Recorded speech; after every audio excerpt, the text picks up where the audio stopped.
ناظرین گرامی، کہا جاتا ہے کہ جب ہٹلر نے یہودیوں کو قتل کیا تھا تو چند یہودیوں کو یہ کہہ کر زندہ چھوڑ دیا تاکہ آنے والی نسلیں ان کے کرتوت دیکھ سکیں کہ میں نے انہیں کیوں قتل کیا۔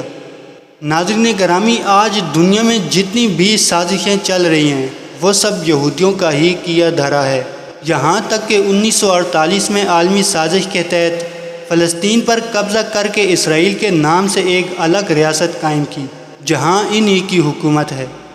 آج دنیا کے نقشے میں اسرائیل ایک ایسی ریاست ہے جو انسانیت کی دشمن ہے، اور اس میں بسنے والے یہودی دنیا کے امن کو تباہ و برباد کرنے پر تلے ہیں۔ لیکن اگر ان کی ذاتی زندگی اور رسم و رواج کو دیکھا جائے تو ہمارے لیے ان کو انسان کہنا بھی مشکل ہو جائے۔ آج کی ویڈیو میں ہم اسرائیل اور یہودیوں کے متعلق چند ایسے شرمناک حقائق پر بات کریں گے جن کو سن کر آپ یقیناً ان پر لعنت بھیجیں گے۔ ناظرین گرامی، السلام علیکم، welcome to the learning library. ناظرین گرامی، دوسرے مذاہب کی طرح یہودیت میں بھی بعض دنوں کو خصوصی تقدس حاصل ہے، جیسا کہ یہودیت اور بعض عیسائی فرقوں میں سبت عبادت کا دن ہے، اور اسے یہودیوں کے دنوں میں سب سے اہم ترین دن سمجھا جاتا ہے۔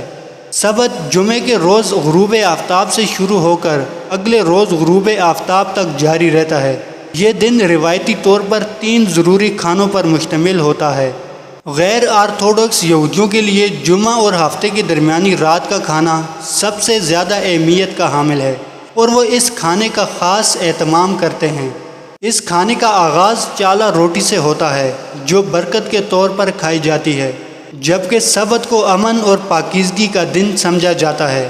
اس روز روایتی طور پر اچھے کپڑے پہننے کو اہمیت دی جاتی ہے، اور بعض لوگ پاکیزگی کی علامت کے طور پر سفید کپڑے پہنتے ہیں۔ جمعے کی رات کو گھر میں موم بتیوں کو روشن کیا جاتا ہے، اور صبح سویرے عبادت گاہوں کا رخ کیا جاتا ہے جہاں اس دن کی مناسبت سے خصوصی عبادات کی جاتی ہیں۔ نیز سخت نظریات کے حامل یہودی اس روز تمباکو نوشی، آتش بازی، محنت مزدوری اور گاڑیوں میں سفر کرنے سے منع کرتے ہیں۔ ناظرین گرامی، اگر مذہب یہودیت میں شادی کی بات کی جائے تو یہودیوں میں شادی کا طریقہ بہت سادہ اور دلچسپ ہے، جس میں منگنی کا اعلان شادی سے پہلے کر دیا جاتا ہے۔ ان کے نزدیک شادی کے دن روزہ رکھنے کو مستحسن سمجھا جاتا ہے، جبکہ شادی کی رسم سپیر کو مجلس میں ادا کی جاتی ہے، جس میں کم از کم 10 بالغوں کی موجودگی ضروری سمجھی جاتی ہے۔ مجلس کی عمارت میں ایک ریشمی کپڑے کا شامیانہ تیار کیا جاتا ہے جس کو مذہب یہودیت میں لازمی جز سمجھا جاتا ہے، جس میں دلہا دلہن کے ہمراہ آتا ہے۔ جس کے بعد یہودی ربی یعنی یہودی عالم ایک گلاس میں شراب لیتا ہے اور زوجین کے حق میں دعا کرتا ہے، اور اس گلاس کو دلہا دلہن کو دے دیتا ہے۔ یہ لوگ شراب چکھتے ہیں اور بعض اوقات یہ شراب پی جاتے ہیں، اور اگر دلہا دلہن کی جھوٹی شراب بچ جائے تو یہودی عقیدے کے مطابق یہ جھوٹی شراب ان لوگوں کو پلائی جاتی ہے جو یا تو شادی کرنے سے ڈرتے ہیں یا وہ نامردی کی وجہ سے شادی سے دور بھاگتے ہیں۔ ان کے عقیدے کے مطابق اگر دلہا اور دلہن کی جھوٹی شراب کسی نامرد کو پلا دی جائے تو وہ جلد اس نامردی سے چھٹکارا پا جاتا ہے۔ پھر دلہا دلہن کی انگلی میں انگوٹھی پہناتے ہوئے عبرانی زبان میں کہتا ہے کہ دیکھو، تم اس انگلی کے ذریعے سیدنا موسیٰ اور اسرائیل کی رسوم کے مطابق میرے ساتھ منسوب ہو چکی ہو۔ پھر شادی کے عہد نامے کو آرامی زبان میں ربی با آواز بلند پڑھتا ہے، جس کے بعد شراب کا ایک گلاس لیتا ہے اور دعا کر کے پھر زوجین کو دیتا ہے، جسے وہ دونوں چکھ لیتے ہیں۔ یہودی مذہب میں شادی کی بہت ہی اہم رسم گلاس توڑنا ہے، جس میں دلہا دلہن شراب پینے کے بعد گلاس کو زمین پر رکھتے ہیں، اور دلہا گلاس کو اپنے دائیں پاؤں سے توڑتا ہے، اور سب لوگ مزل طوب یعنی خوش قسمت پکارتے ہیں۔ اس گلاس کو توڑنے کی وجہ یہ بیان کی جاتی ہے کہ یہودی تاریخ میں ان پر جو ظلم و زیادتیاں ہوئی ہیں، ان کی یاد میں ہی گلاس کو توڑا جاتا ہے، تاکہ شادی کے اس خوشی کے موقع پر بھی اس ظلم و زیادتی کو یاد رکھا جائے۔ جبکہ بعض یہودیوں کے نزدیک اس گلاس کو توڑنے کا مقصد یہ ہے کہ گلاس کے ٹکڑے یہ بتاتے ہیں کہ یہ دلہا دلہن کب تک شادی کے بندھن میں رہیں گے، یعنی ان کی شادی کب تک قائم رہے گی۔ یہودی شادی میں نکاح نامہ بھی بہت اہمیت کا حامل ہے۔ اس کے بغیر شادی کا تصور بھی نہیں کیا جا سکتا۔ اس نکاح نامے کو یہودی اصطلاح میں تطوبہ کہا جاتا ہے۔ اس نکاح نامے میں دولہا یہ عہد کرتا ہے کہ وہ اپنی بیوی کو مہر دے گا جو طلاق یا اس کے مرنے کی صورت میں اس کے کام آئے گا، اور وہ یہ بھی عہد کرتا ہے کہ وہ اپنی بیوی کو نان و نفقہ دے گا اور اس کی جسمانی خواہشات کو بھی پورا کرے گا۔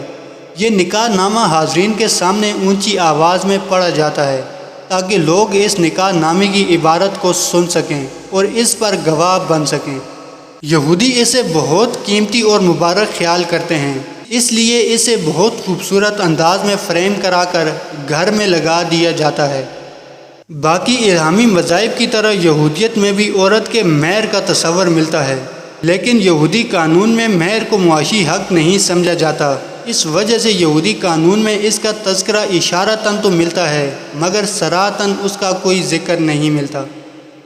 ناظرین گرامی، یہودیت کے ازدواجی نظام پر نظر ڈالی جائے تو معلوم ہوتا ہے کہ یہاں عورت کا مقام نہایت پست ہے، اور اس کی وجہ یہ سمجھی جاتی ہے کہ حوا نے آدم کو ممنوعہ پھل کھانے پر اکسایا اور اسی وجہ سے وہ جنت سے نکالے گئے، اور اسی وجہ سے عورت کو مرد کی غلامی، حیض جیسی ناپاکی اور حمل کے درد کی سزا ملی۔ یہودیت میں عورت کی شادی خاوند کی خدمت اور اولاد پیدا کرنے کے لیے ہے۔ اگر کسی کے ہاں کئی سال تک اولاد نہ ہو تو وہ بلا جھجک دوسری شادی کر سکتا ہے، اور اس کام کے لیے اسے اپنی بیوی سے کچھ کہنے سننے کی ضرورت نہیں۔ یہودی مرد جب چاہے چھوٹی سی لغزش پر طلاق دے دیتے ہیں، اور ان کو یہ حق مذہب نے دیا تھا، جبکہ طلاق شدہ عورت دوبارہ شادی نہیں کر سکتی، اور اگر کسی عورت کا شوہر مر جاتا ہے تو اسے دوسری شادی کا حق تو ہے، لیکن صرف اپنے شوہر کے بھائی سے، اس کے علاوہ کسی اور سے شادی نہیں کر سکتی، اور اسے شادی پر مجبور کیا جاتا ہے۔ جبکہ دوسری جانب اسلام میں عورت کو مختلف نظریات اور تصورات کے محدود دائرے سے نکال کر بحیثیت انسان کے عورت کو مرد کے برابر درجہ دیا گیا۔